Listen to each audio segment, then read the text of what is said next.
de Samael Aounouéor, Catéchisme gnostique, Formulaire du pouvoir magique. Chapitre 1. Questions-réponses. Qu'est-ce que gnosis? Gnosis est connaissance. Qu'est-ce que l'Église gnostique? L'Église gnostique est l'Église indivisible de Jésus-Christ.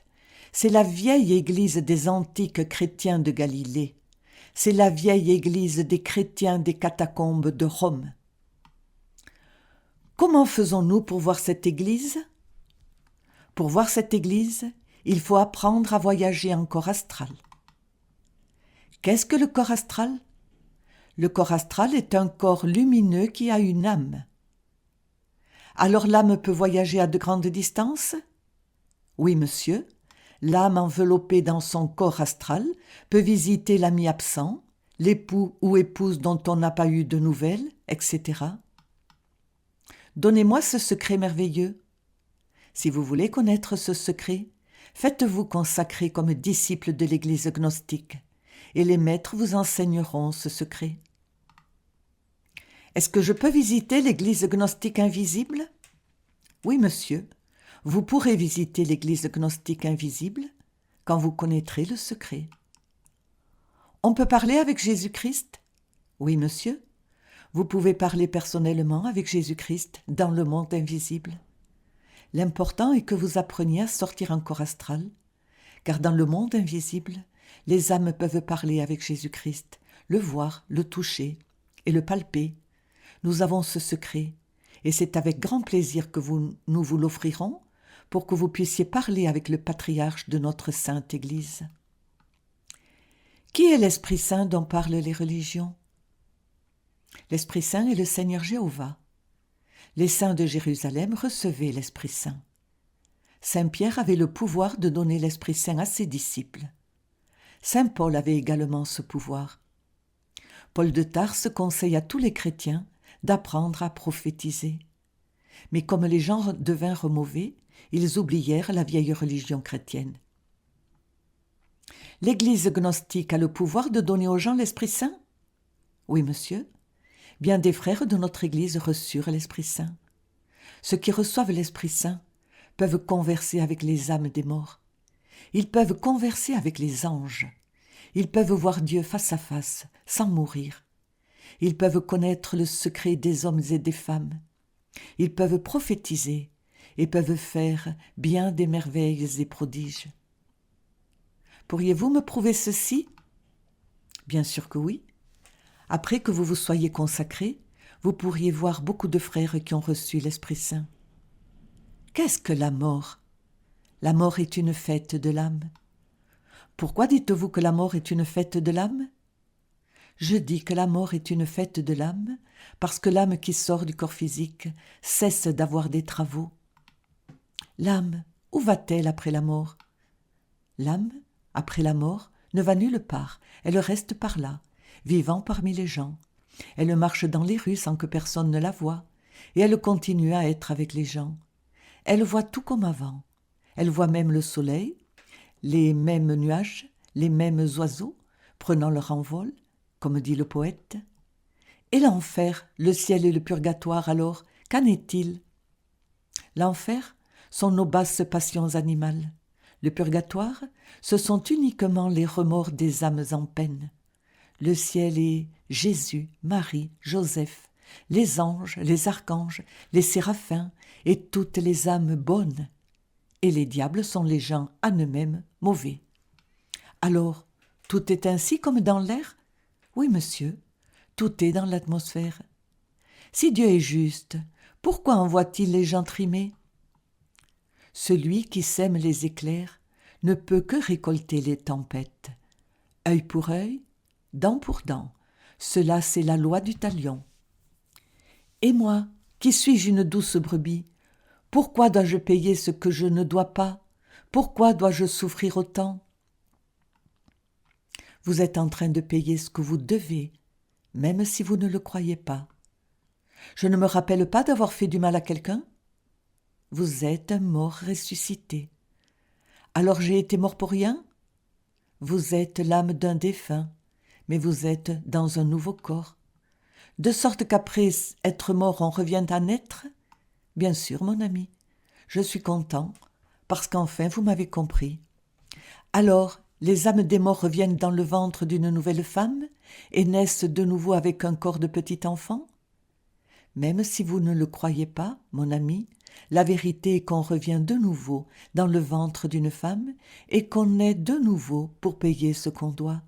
Vous vous expliquerez maintenant pourquoi les uns naissent dans les plumes et les autres dans la misère. Et comment fais-je pour me rappeler toutes les méchancetés que j'ai faites dans mes vies passées ? Ne vous préoccupez pas pour cela, mon ami. Dans l'Église gnostique, nous vous enseignerons toutes ces choses afin que vous vous convainquiez par vous-même. Sapristi, il ne me reste donc plus d'autre remède que de me consacrer, puisque c'est ainsi. Je me fais une joie, mon ami, de ce que vous ayez finalement compris. Les gens se comprennent en parlant. Catéchisme gnostique, chapitre 2, le retour. Qu'est-ce qu'on entend par retour ? Par retour, les gens en général comprennent le retour dans une nouvelle matrice. Ceci indique que nous pourrions nous réincorporer dans un nouvel organisme humain. Pourquoi ne nous rappelons-nous rien de nos vies passées ? Les gens ne se rappellent pas de leur vie passée parce qu'ils ont la conscience endormie. Qui sont ceux qui retournent ? Tant qu'on a des possibilités de salut, on peut revenir dans une nouvelle matrice et se revêtir d'un nouveau corps physique.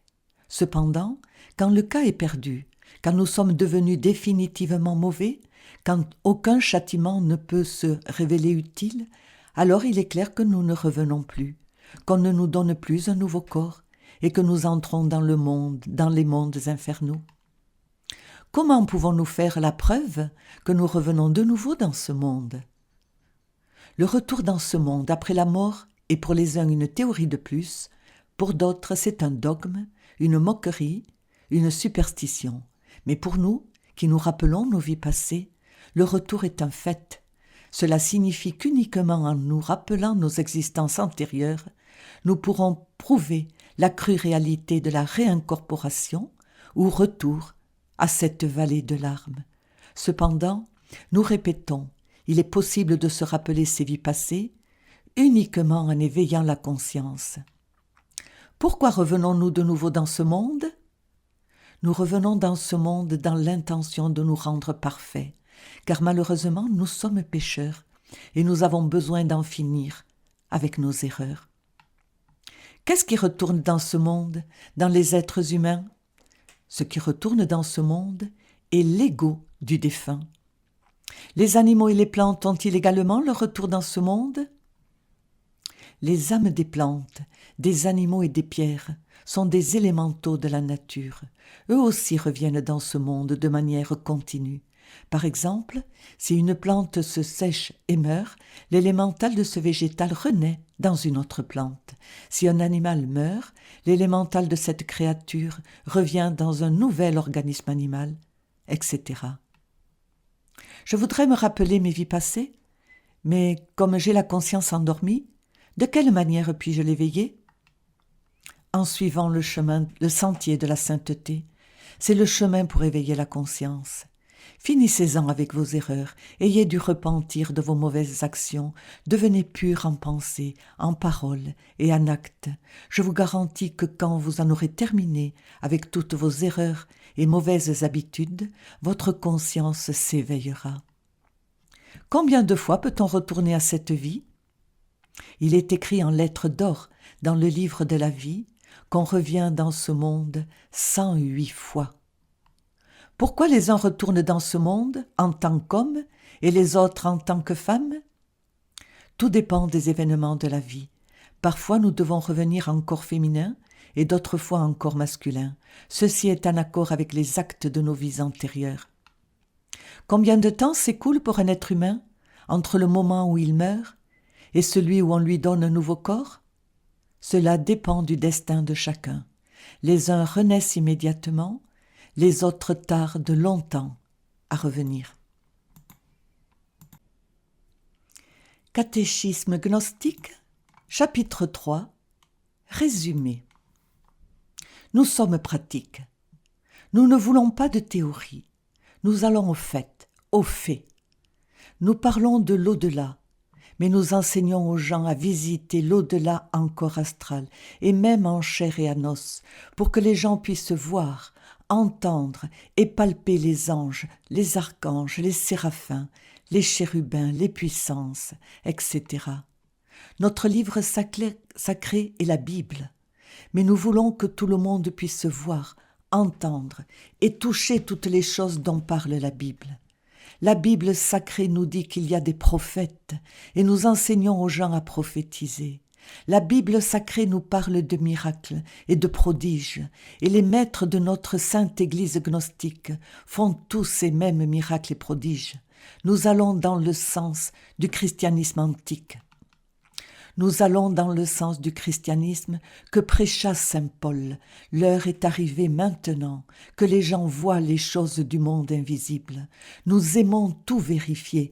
En fait, allons au fait, à la réalité.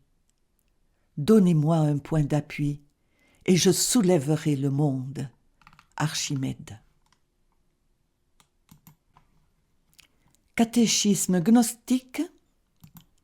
Conscience Christ, clé suprême du pouvoir. Chapitre 1. L'amour. L'amour est le summum de la sagesse. La sagesse doit se transmuter en amour. L'amour se transmute en félicité. Les germes de la sagesse se transmutent en les fleurs de l'amour. L'intellect ne peut pas donner de félicité. Les auteurs se contredisent eux-mêmes dans leurs œuvres. Le pauvre lecteur doit boire la coupe amère des doutes. Le doute engendre la confusion et la folie. Faust, après avoir passé sa vie dans la poussière de sa bibliothèque, s'exclama « J'ai tout étudié avec une folle avidité, et je me retrouve aujourd'hui pauvre fou avec une maigre récolte. Que sais-je ? La même chose que ceux que je savais. J'ai seulement pu apprendre que je ne sais rien. » L'intellectualisme amène la neurasthénie et les affections du système nerveux cérébrospinal. L'homme qui a épuisé toute sa vie dans la poussière des bibliothèques tombe dans la confusion des doutes et la seule chose qu'il peut arriver à savoir est qu'il ne sait rien. Le doute détruit les pouvoirs occultes. Les étudiants du spiritualisme souffrent le supplice de Tantale. Il est très triste de vivre en mangeant des théories. Le meilleur est de transmuter la sagesse en amour. Le meilleur est d'aimer. La félicité est amour transmuté. Il faut éveiller la conscience avec la flamme bénie de l'amour. Il faut aimer pour arriver à la félicité. La félicité n'est rien qu'amour transmuté. L'intellect ne fait rien, sinon congeler la pensée dans le cerveau. Celui qui veut se convertir en un illuminé doit conquérir l'enfance perdue. La bataille des antithèses détruit les pouvoirs occultes. La bataille des raisonnements endommage les pouvoirs de l'esprit. Celui qui veut avoir des pouvoirs occultes doit en finir avec la bataille des raisonnements. Celui qui veut être mage doit avoir un esprit d'enfant. Il est meilleur d'échanger la sagesse avec l'amour. L'amour est l'unique qui peut nous convertir en Dieu. Catéchisme gnostique, Conscience Christ, chapitre 2, la conscience. La seule chose qui nous intéresse, nous les gnostiques, est l'éveil de la conscience. Nous préconisons l'aristocratie de l'esprit et l'éveil de la conscience. Il n'y a qu'une grande âme.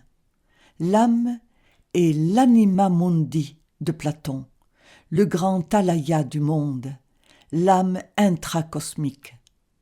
Notre conscience humaine n'est rien qu'une étincelle détachée de la grande âme du monde. Il faut réussir l'éveil de la conscience pour connaître tous les secrets de la vie et de la mort. Il faut aviver la flamme de l'esprit avec la force de l'amour. Notre conscience doit s'éveiller dans des plans toujours plus élevés. Nous devons cultiver la culture de la conscience. La connaissance qui ne devient pas conscience sert uniquement à endommager le corps mental. En Orient, la conscience est dénommée Bouddhi. La Bouddhi est notre conscience superlative. Le corps bouddhique est notre âme spirituelle. Celui qui réussit l'éveil de la conscience cosmique se convertit en un Dieu ineffable. La conscience cosmique s'éveille avec la chasteté, avec la douleur, avec la musique, avec la méditation. Catéchisme gnostique, Conscience Christ, chapitre 3, Méditation. Quand le mage se plonge en méditation, ce qu'il cherche est une information. La méditation est un système scientifique pour recevoir une information interne. La méditation comporte 4 phases. Première asana, posture du corps physique. Le corps doit rester en position absolument commode.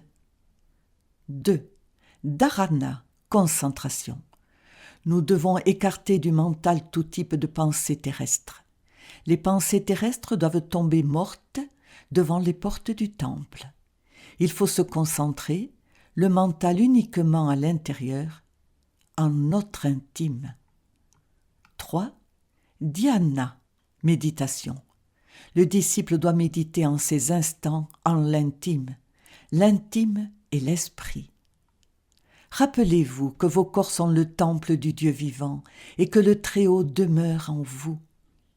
Le disciple doit s'endormir profondément en essayant de converser avec son intime. 4. Samadhi, extase.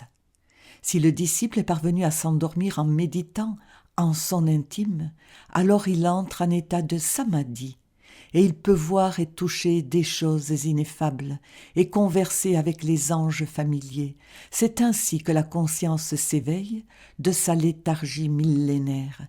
C'est ainsi que nous pouvons acquérir la véritable sagesse divine, sans nécessité d'endommager les pouvoirs du mental avec la bataille des raisonnements, ni avec l'intellectualisme vain.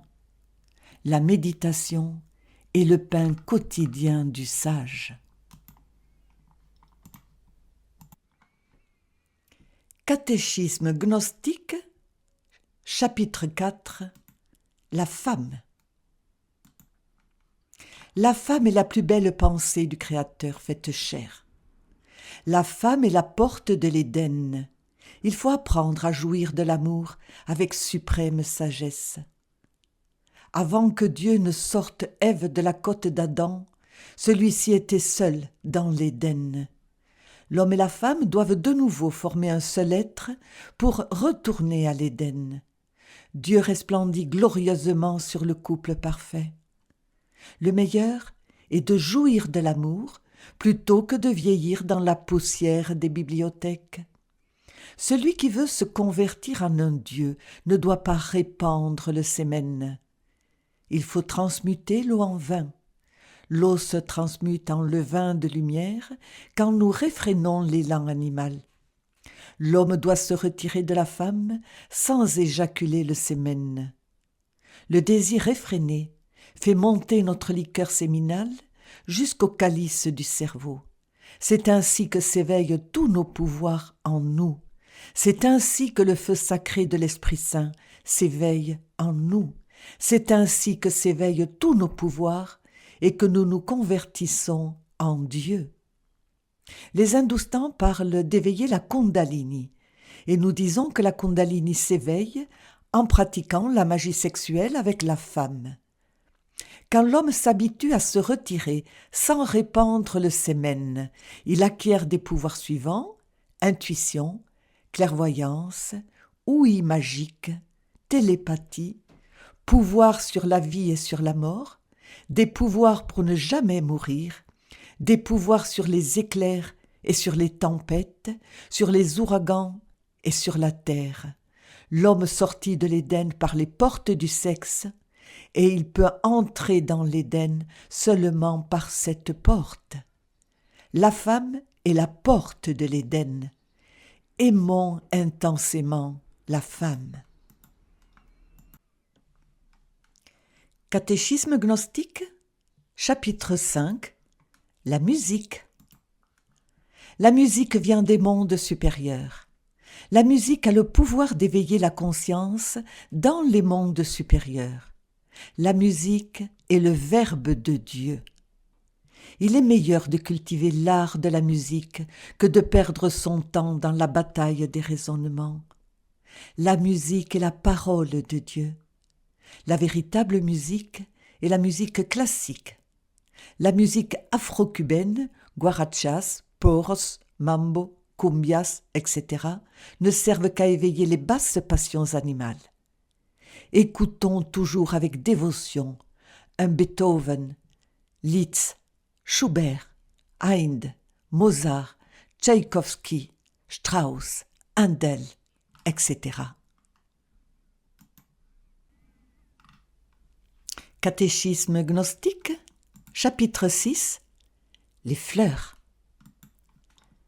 Les gnostiques doivent toujours avoir un jardin dans leur maison. Nous devons cultiver notre jardin, toujours. Les fleurs nous rappellent la joie ineffable des salons du nirvana. Catéchisme gnostique, chapitre 7. La Trinité. Quand le Père s'unit à la Mère, naît un enfant. Le Père très aimé, le Fils très adoré, l'Esprit Saint très sage, resplendissent dans notre cœur. Quand un homme et une femme s'unissent, ils peuvent se convertir en Dieu. C'est ainsi que la Trinité se fait chair en nous. C'est ainsi que notre conscience se christifie. Catéchisme gnostique, chapitre 8. Simplicité. Nous devons être simples pour être sages. Nous devons en finir avec toutes sortes de raisonnements. Nous devons en finir avec toutes sortes de désirs, émotions, passions, haine, égoïsme, violence, soif d'accumulation, intellectualisme, préjugés sociaux, etc. Nous devons avoir un mental d'enfant. Nous devons être purs et simples. Nous devons aimer intensément la femme et nous alimenter quotidiennement avec le pain de la méditation. Ainsi seulement, nous réussissons l'éveil de la conscience christique. Ainsi seulement, nous nous convertissons en Dieu. Catéchisme gnostique, chapitre 9. L'amour magique. J'ai connu des hommes et des femmes qui font des miracles et des merveilles. Ces hommes, en majorité, étaient analphabètes. Quand je connus leurs secrets, je m'étonnai en voyant que tout leur pouvoir résidait en des prières simples, apparemment sans importance. Pourtant, ces hommes faisaient des miracles et des merveilles que des hommes à 40 et 50 ans d'études spiritualistes n'étaient pas capables de réaliser. Tout le pouvoir de ces hommes simples et analphabètes était dans la foi. Je connus un homme qui se transformait le visage et se rendait invisible. Ni la balle, ni le couteau n'entraient dans cet homme. Il avait toute sa foi en l'ange Gabriel. L'homme me communiqua son secret. La clé était très simple. L'homme bénissait les 4 points cardinaux et ensuite il récitait une prière de l'archange Gabriel qui disait à la lettre « 13 000 rayons à le soleil, 13 000 rayons à la lune, 13 000 fois sont confondus, honteux, les ennemis que j'ai.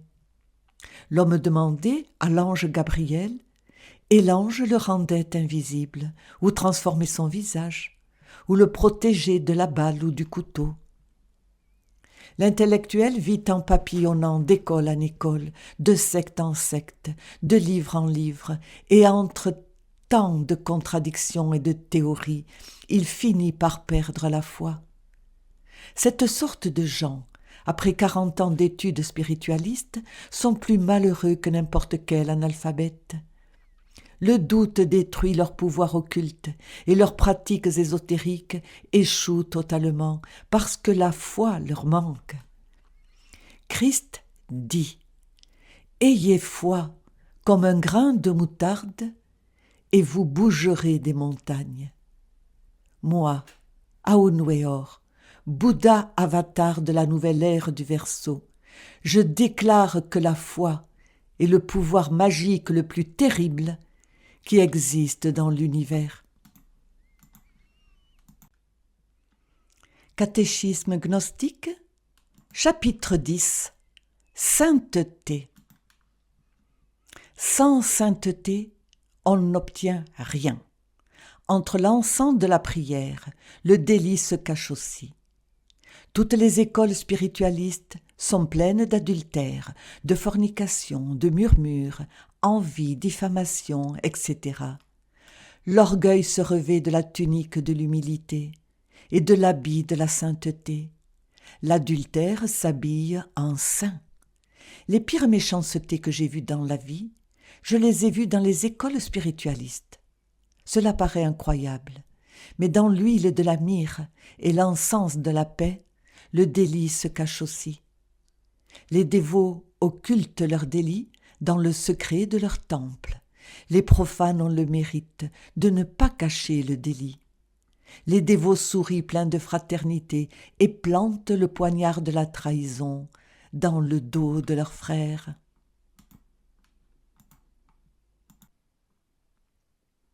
Catéchisme gnostique, le pouvoir est dans la croix. La croix, pour les gnostiques, n'est aucunement un symbole conventionnel, mais la représentation d'une loi invariable, laquelle couvre toute la gamme, tous les faits de la nature, sans exception aucune. Celui qui connaît les fondements de la chimie sait que la réaction des éléments se produit seulement quand on les croise les uns avec les autres. Par exemple, la formule chimique de l'eau H2O est simplement le croisement de 2 molécules d'hydrogène et une d'oxygène, de telle sorte que l'eau, précieux fluide indispensable à la vie organique, est le résultat de la croix. Le pouvoir pour produire de l'eau se trouve dans la croix de l'hydrogène et de l'oxygène. L'harmonie dans la marche d'un système de monde dépend du point magnétique crucial où les forces centrifuges et centripètes se trouvent équilibrées, de sorte que le pouvoir qui soutient les mondes est dans la croix magnétique des espaces. Une cellule masculine appelée zoosperme se croise avec une cellule féminine appelée ovule, et de cette croix résulte l'être humain, de sorte que l'homme est le résultat de la croix du zoosperme masculin et de l'ovule féminin.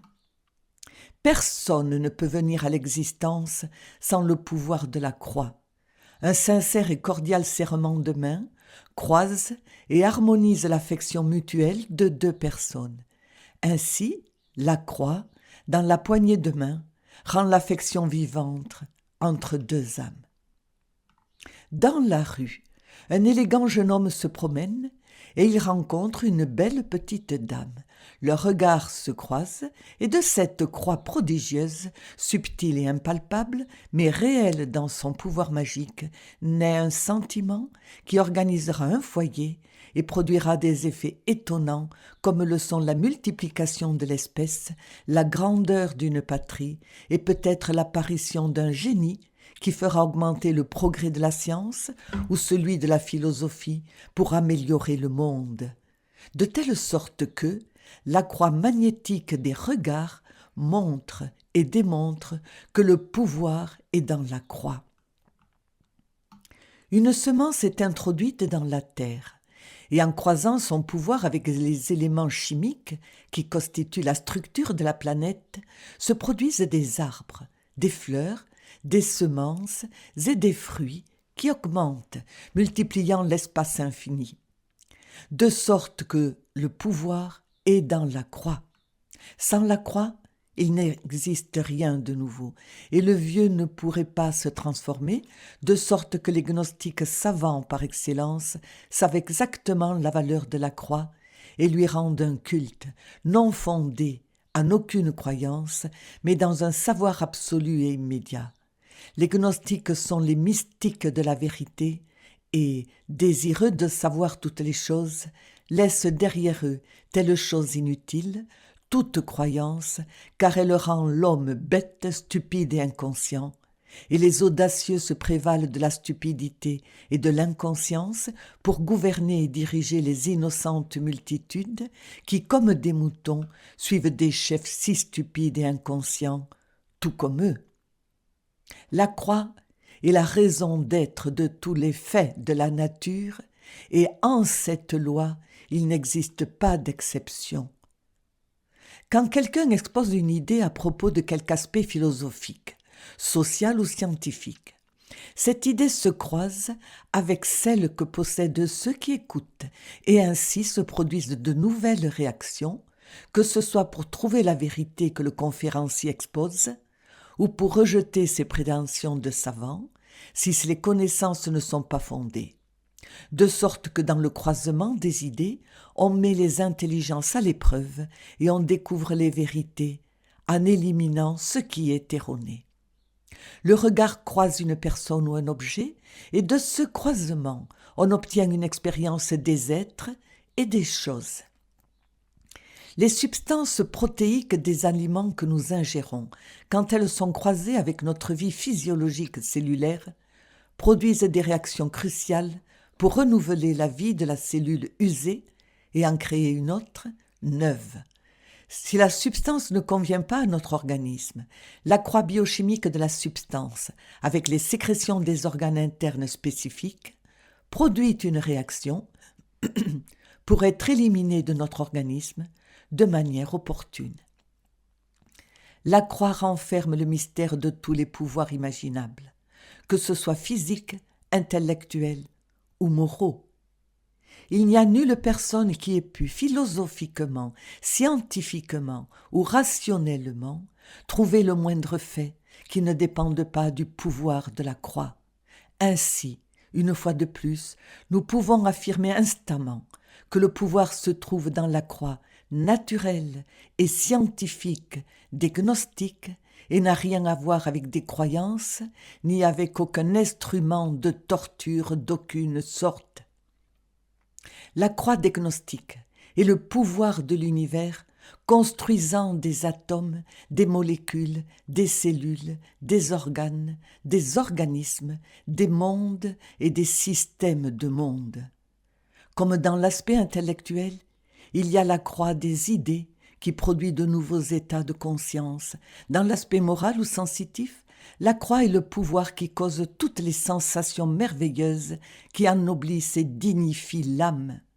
Les mélodies musicales, en se croisant avec la capacité auditive de l'être psychophysique de ceux qui écoutent, produisent une belle éclosion dans la sensibilité de l'âme, et ainsi, l'harmonie intérieure résulte de cette précieuse croix des sons. La vue en croisant une beauté naturelle, comme une fleur ou une femme belle, fait apparaître dans l'âme des sentiments d'inspiration divine qui font découvrir à la conscience les intimes ressorts de la perfection qui se trouvent dans l'harmonie des formes. La pensée, en croisant le sentir, fait que l'homme non seulement se trouve en parfaite harmonie, mais aussi dans la capacité suffisante pour réaliser le labeur auquel il se dédie.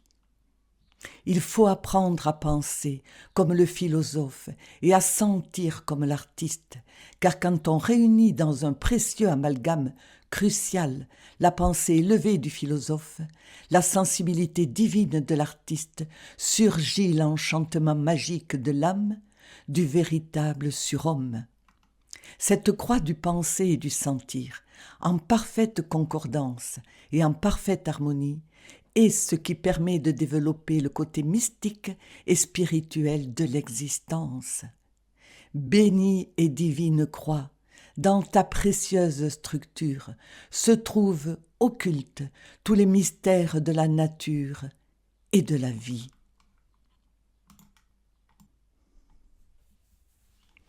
Catéchisme gnostique, étude individuelle des chakras. Introduction.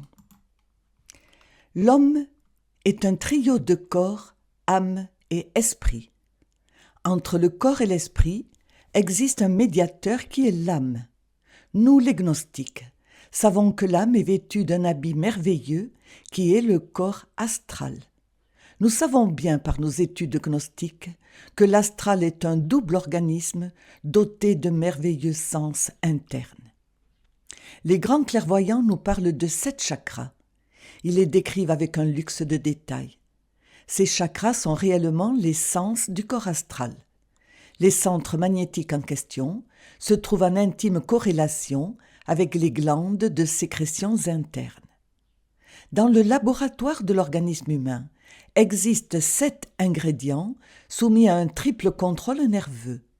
Les nerfs, en tant qu'agents de la loi de Troie, contrôlent le septénaire glandulaire. Les 3 contrôles nerveux différents qui interagissent sont les suivants. Premièrement, le système nerveux cérébrospinal, agent de fonction consciente. Deuxièmement, le système nerveux grand sympathique, agent des fonctions subconscientes, inconscientes et instinctives. Troisièmement, le système parasympathique ou vague qui collabore en freinant les fonctions instinctives sous la direction du mental. Le système cérébrospinal est le trône de l'esprit divin. Le système grand sympathique est le véhicule de l'astral. Le vague ou parasympathique obéit aux ordres du mental. 3 rayons et 7 centres magnétiques sont la base de tout cosmos, tant en l'infiniment grand qu'en l'infiniment petit. Les 7 glandes les plus importantes de l'organisme humain constituent les 7 laboratoires contrôlés par la loi de Troie. Chacune de ces glandes a son correspondant dans un chakra de l'organisme. Chacun des 7 chakras se trouve placé en intime corrélation avec les 7 églises de la moelle épinière. Les 7 églises de l'épine dorsale contrôlent les 7 chakras du système nerveux grand sympathique. Les 7 églises entrent en activité intense avec l'ascension de la Kundalini le long du canal médulaire. La Kundalini demeure dans les électrons. Les sages méditent en elle. Les dévots l'adorent. La Kundalini est le feu enfermé dans les atomes séminaux, la substance électronique ardente du soleil qui, quand elle est libérée, nous transforme en Dieu terriblement divin. Les feux du cœur contrôlent l'ascension de la Kundalini. C'est l'énergie primordiale enfermée dans l'église d'Éphèse. Cette église se trouve à 2 doigts au-dessus de l'anus et 2 doigts sous les organes génitaux. Le divin serpent de feu dort dans son église, enroulé 3 fois et demi. Quand les atomes solaires et lunaires entrent en contact dans le trivénie, près du coccyx, la Kundalini s'éveille, le serpent igné de nos pouvoirs magiques. Tandis que le serpent monte par le canal médulaire, il met en activité chacune des 7 églises. Les chakras des gonades, glandes sexuelles, sont dirigés par Uranus et la glande pinéale, située dans la partie supérieure du cerveau, et contrôlée par Neptune. Il existe entre cette paire de glandes une intime corrélation et la Kundalini doit les connecter avec le feu sacré pour réussir la réalisation à fond. Nous présentons cette étude des chakras pour tous les investigateurs et ceux qui sont désireux de se connaître à fond. Dans le mouvement gnostique chrétien international, vous trouverez le maillon perdu. En avant, en avant, en avant.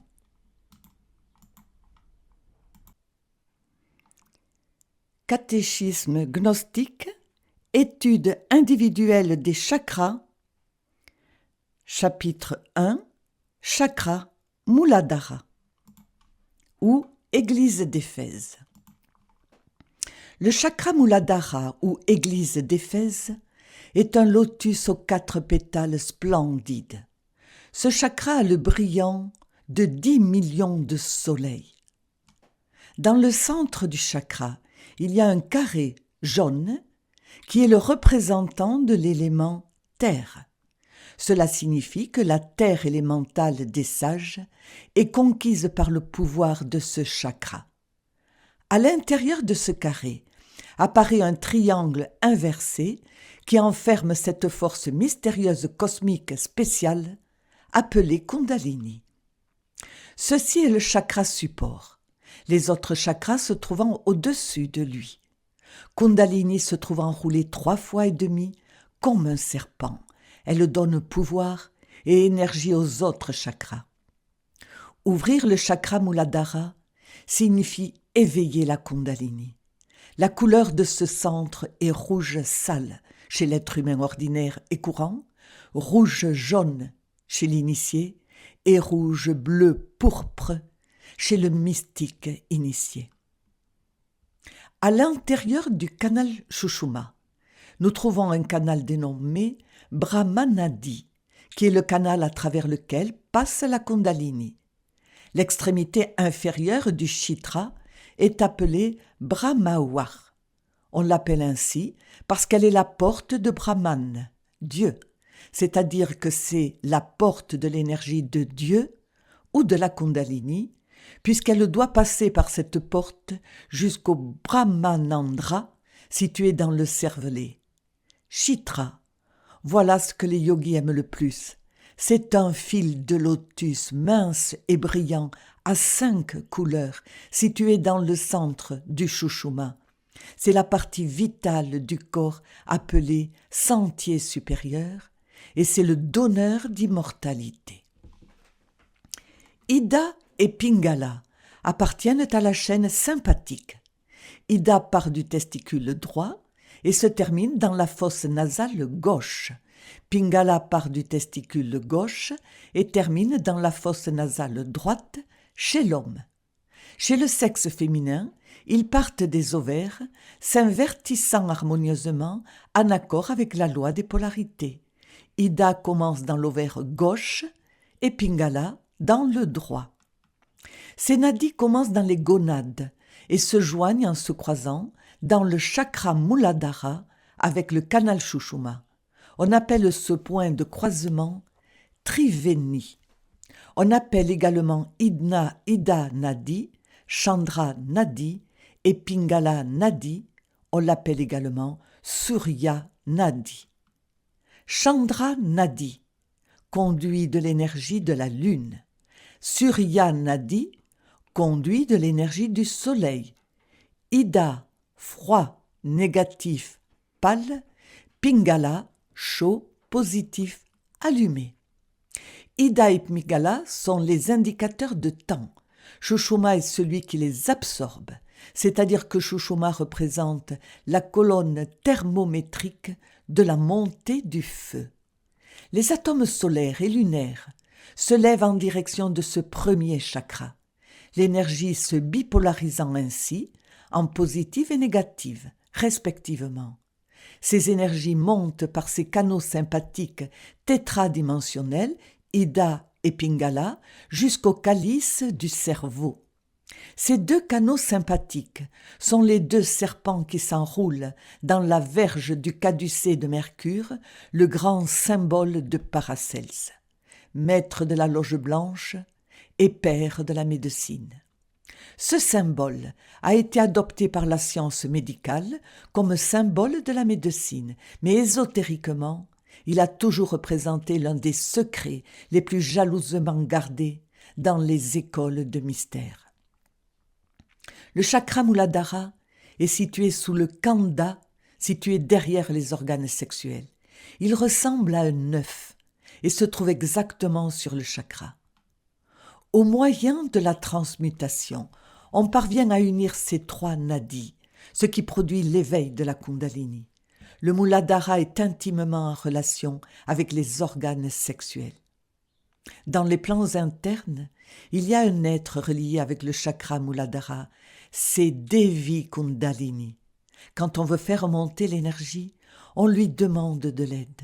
Quand un mystique se plonge en méditation, les hindous disent qu'il se met en contact avec Devi. Seuls, nous ne pouvons rien faire. À celui qui ne demande rien, on ne donne rien. Celui qui ne demande pas n'a besoin de rien. Il existe beaucoup de dévas ou maîtres qui aident et veillent au développement de la Kundalini et des chakras, sans nécessiter que le disciple s'en rende compte. Le serpent igné de nos pouvoirs magiques sort de la poche membraneuse où il se trouve enfermé et monte par le canal médulaire jusqu'au calice, cerveau. Du canal médulaire se détachent certains fils nerveux qui connectent les 7 chakras dans l'astral, qui sont en relation avec 7 plexus dans l'éthérique et avec 7 glandes dans le physique. La Kundalini met en activité les 7 centres magnétiques, coordonne l'activité de la totalité des 7 chakras de merveilleuse manière. Nous pourrions représenter tout cela par une verge avec 7 roses odorantes et magnifiques. La verge représente la colonne épinière et les 7 roses, les 7 chakras ou centres magnétiques. Les tiges délicates de ces 7 roses de feu ardent sont les fils fins qui les unissent à la colonne épinière. L'avènement du feu est l'événement le plus grand de l'initié. Des 4 pétales du centre magnétique où le serpent se trouve enroulé, 2 seulement sont en activité. Avec l'initiation, les 2 autres se mettent en activité. Catéchisme gnostique, étude individuelle des chakras, chapitre 2, chakra Svadhisthana ou église de Smyrne. Cette église est située dans le nadi Shushuma, dans la prostate et l'utérus chez la femme. La couleur est semblable à celle du sang pur.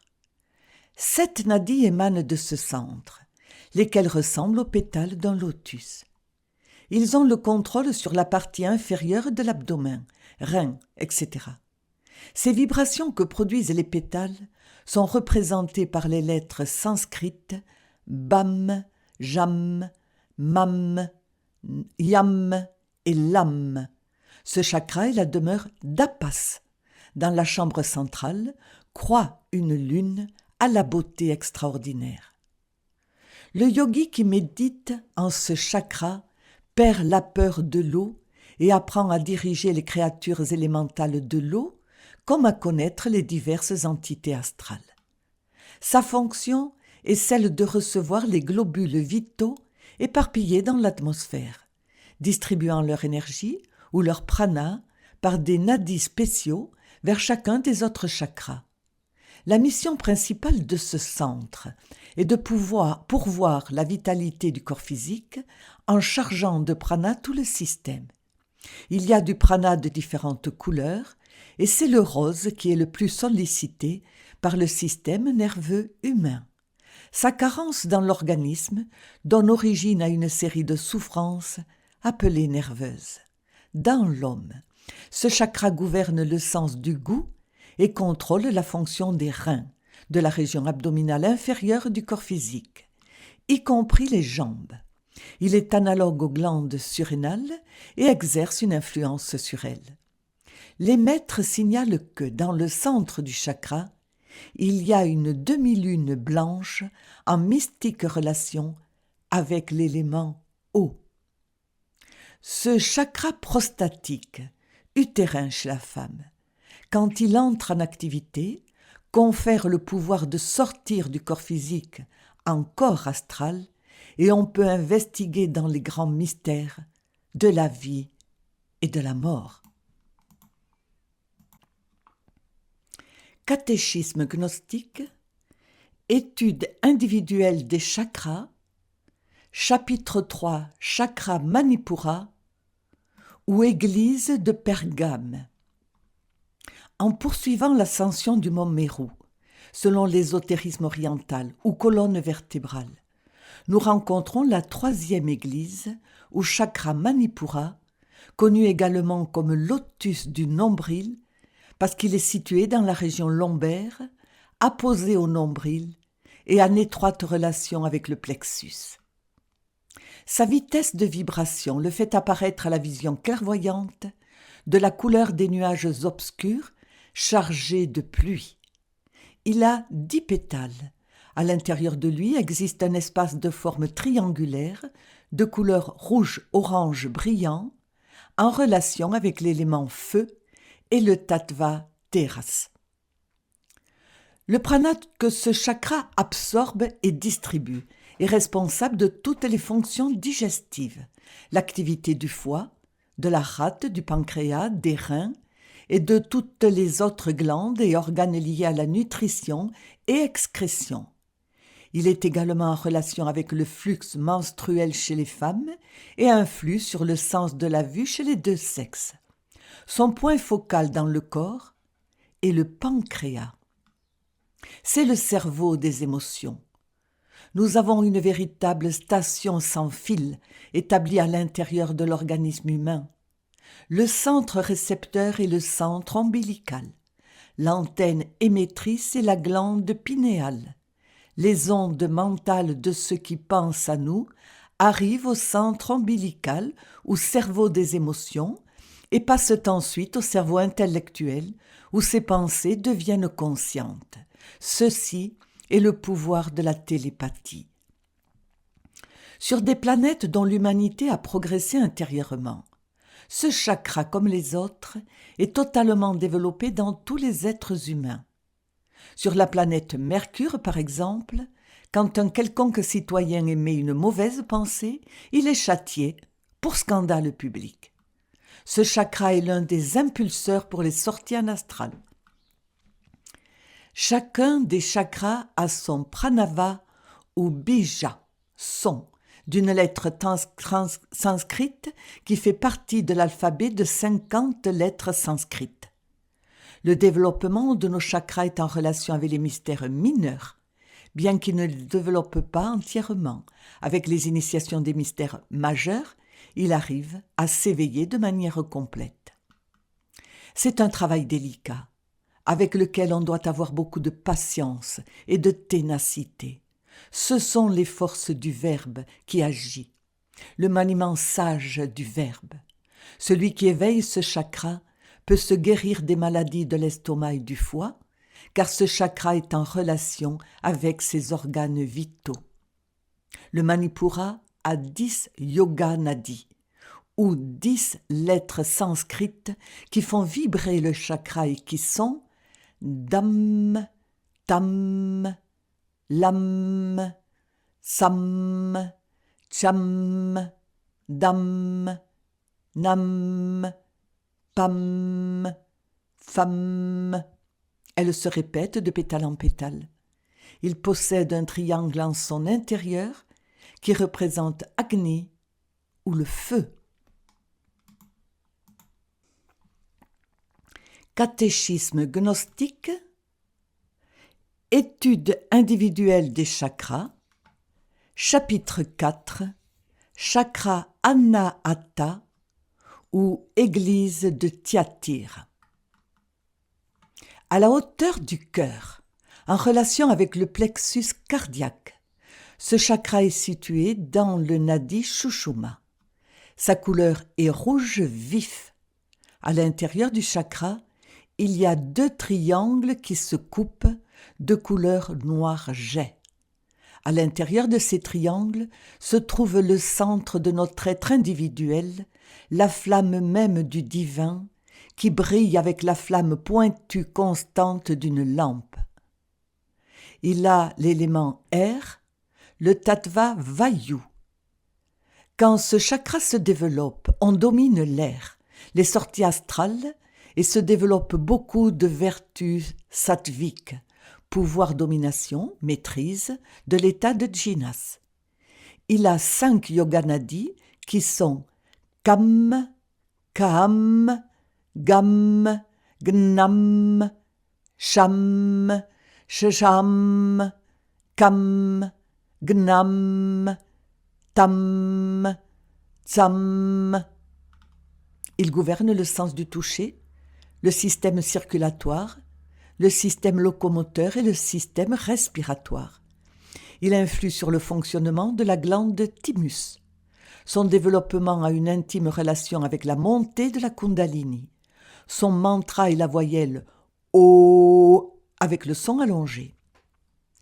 Il est d'une grande importance qu'il se développe avant qu'il ne se refroidisse, sinon la personne se transforme en intellectualisante. Les personnes qui méditent en ce chakra perçoivent ou entendent le son de l'anahata qui a une intime relation avec le foat. Ce son, on le conçoit quand on prononce la voyelle O comme un son doux et paisible. Il est contrôlé par un être ou maître. Un exercice pour éveiller ce chakra est la méditation et on conquiert le pouvoir de l'intuition. Un autre exercice qu'on doit réaliser entre 5 et 6 heures du matin est celui-ci. On se relaxe, on s'assied commodément face à l'Orient où on visualise une grande croix de couleur dorée qui reflète sa lumière jusqu'à notre cœur et on commence à vocaliser le « O » pur en prolongeant le son et en arrondissant la bouche. On le répète pendant 10 minutes ou plus. La vocalisation et la méditation développent cette église, sanctuaire de l'amour. L'amour est aussi pur que l'étoile du matin. L'amour est universel, impersonnel, ineffable, désintéressé. Ce chakra confère ainsi le pouvoir de l'inspiration et des sorties en corps astral. Le cardia ou centre cardiaque est en intime relation avec le cœur du système solaire. L'homme est un univers en miniature. Si nous voulons étudier l'univers, nous devons étudier l'homme. Le chakra du cœur a 12 pétales, 6 actifs et 6 inactifs. Avec l'énergie de la Kundalini, la totalité des 12 pétales entre en activité. La description hindoustanie de ce chakra est merveilleuse, qu'il n'est pas prudent de transcrire pour le moment. Le cardia est le centre magnétique en relation avec les voyages astraux. Celui qui veut conquérir le pouvoir de sortir un corps astral à volonté doit changer totalement son type de vibration. Ceci est possible uniquement en développant le cardia. La sortie en astral est plutôt émotive et sentimentale.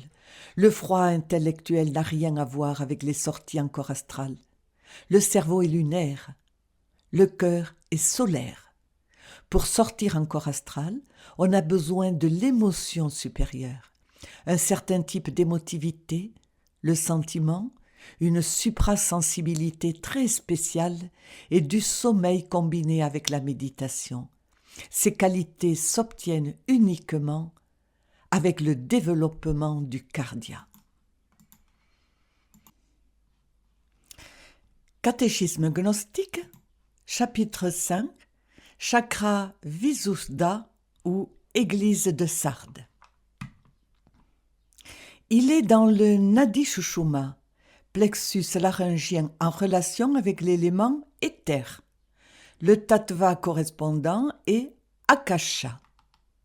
quand nous montons par le canal subtil à l'intérieur de la colonne vertébrale. Le point suivant en lequel se met en contact le monde visible et le monde invisible est le chakra Vijuddha, ou centre de grande pureté.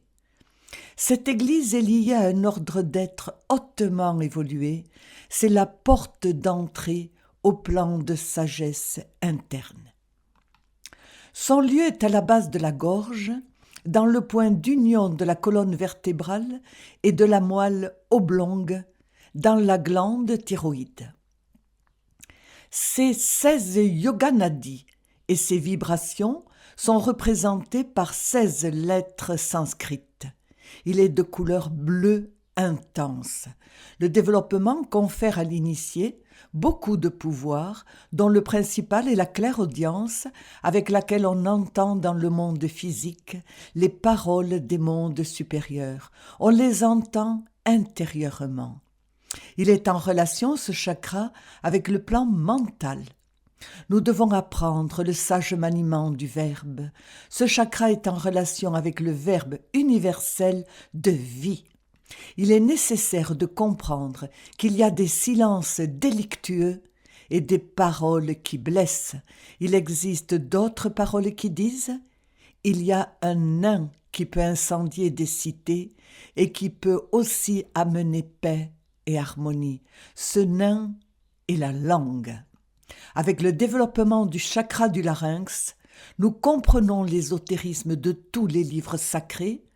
On connaîtra le passé, le présent, le futur de tout ce qui existe dans l'univers. La gorge est un utérus où s'élabore la parole. Les maîtres créent avec le pouvoir du verbe. La Kundalini est créatrice dans le larynx. Catéchisme gnostique, chapitre 6, chakra Ajna, ou église de Philadelphie. Il est dans le nadi Shushuma. Dans le corps physique, il est en relation avec le plexus caverneux dans l'entre-sourcil. On l'appelle également sens spatial ou troisième œil. La couleur de ce chakra est blanc pur. C'est l'œil de la clairvoyance. En éveillant ce chakra, on obtient les 8 siddhis ou pouvoirs majeurs et les 32 pouvoirs mineurs. Il est en relation intime avec la glande hypophyse. Ce chakra réunit des fonctions très importantes.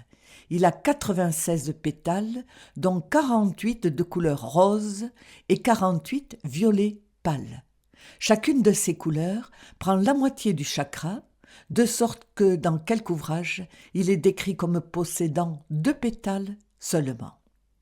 Les fonctions de ce centre sont liées à la voyance dans les plans supérieurs de l'univers.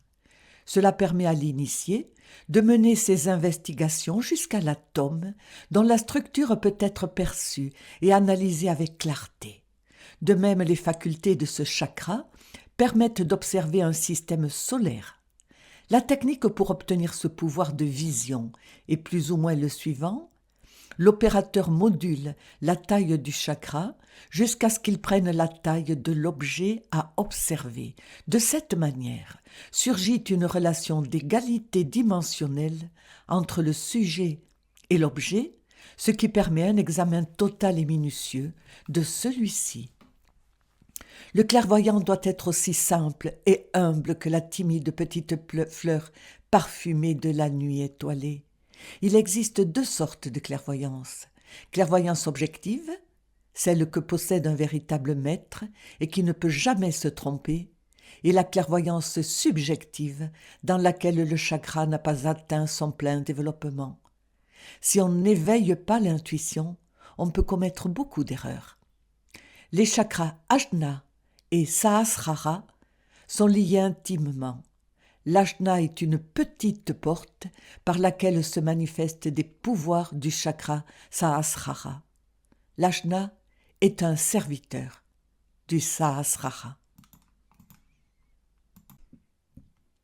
Catéchisme gnostique, chapitre 7, chakra Sahasrara ou église de Laodicée. Dans la partie haute de la tête, le disque tourné vers le haut, se trouve ce chakra, également appelé le lotus aux 1000 pétales. En réalité, il a 972 pétales. Il est situé au niveau du sommet de la tête, lieu de l'œil de la polyvoyance.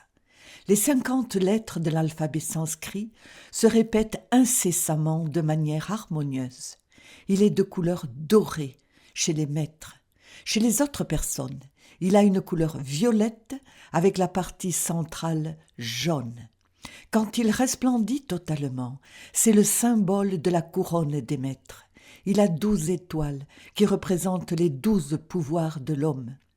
Il a une relation intime avec la glande pinéale. Dans cette région demeure un atome super divin. Les hindoustans disent la demeure de Shiva. Dans notre cerveau existent 24 atomes qui représentent les 24 anciens du zodiaque. Le serpent Kundalini, quand il est éveillé, monte jusqu'au Sahasrara, donnant illumination et sagesse totale. Il donne des pouvoirs étranges et la domination sur 2 ennemis jumeaux, le temps et la mort. Catéchisme gnostique, le Notre Père gnostique. Notre Père, parce que tu es le Père de toutes les créatures, qui êtes aux cieux, parce que tu es au plus haut et au plus noble de mon être, sanctifié, parce que tu es dans mon entre-sourcil et que tu donneras à mes yeux spiritualité et lumière de sagesse. Sois ton nom, parce que tu es dans mon larynx créateur et que tu donneras à ma langue la vertu de réveiller ton amour dans tous les cœurs. Que ton règne vienne à nous, viens à mon cœur, parce que de lui j'ai fait ton autel, et de mon âme ton temple, et de mon amour ton foyer. Que ta volonté soit faite, ici sur la terre, comme dans les cieux. Voici la servante du Seigneur, et que tu fasses ta volonté en moi, âme humaine. Le pain de chaque jour, donne-le nous aujourd'hui. Les aliments et toutes nos nécessités mentales et spirituelles, tu es le donneur des biens. Pardonne-nous nos dettes, comme nous les pardonnons à nos débiteurs. Divin Maître, toi qui es venu laver nos âmes avec ton précieux sang et avec ta passion et ta mort à pardonner ceux qui nous ont offensés. Ne nous laisse pas tomber dans la tentation et délivre-nous de tout mal et danger. Divin Rabbi, si nous sommes avec toi, nous nous libérons des tentations et de tous les dangers. Ne permets pas que nous nous éloignions de toi. Nous remettons cette merveilleuse conjuration pour ces personnes qui souffrent des persécutions dans la 3e et la 4e dimension, et qu'elles soient délivrées de leurs ennemis occultes. Catéchisme gnostique, les 10 commandements de l'ère du Verseau. 1. Tu aimeras ton Dieu interne et ton prochain comme toi-même. 2. Tu étudieras la doctrine secrète du Sauveur du monde. 3. Tu ne vitupéreras jamais contre ton prochain, ni ne prononceras des paroles immodestes ou vaines. 4. Tu devras te sacrifier par amour pour l'humanité et aimer tes pires ennemis. 5. Tu devras obéir à la volonté du Père dans les cieux comme sur la terre. 6. Tu ne commettras jamais de fornication ni d'adultère en pensée, parole et acte. 7. Tu lutteras contre le monde, le démon et la chair. 8. Tu devras être infiniment patient et miséricordieux. 9. Tu pratiqueras l'arcane AZF avec ta femme. 10. Tu laveras tes pieds dans les eaux du renoncement. Celui qui accomplit de manière exacte ces commandements s'auto-réalise intimement. Tu peux donc le faire si tu approfondis ces études qui sont hautement philosophiques, scientifiques et révolutionnaires.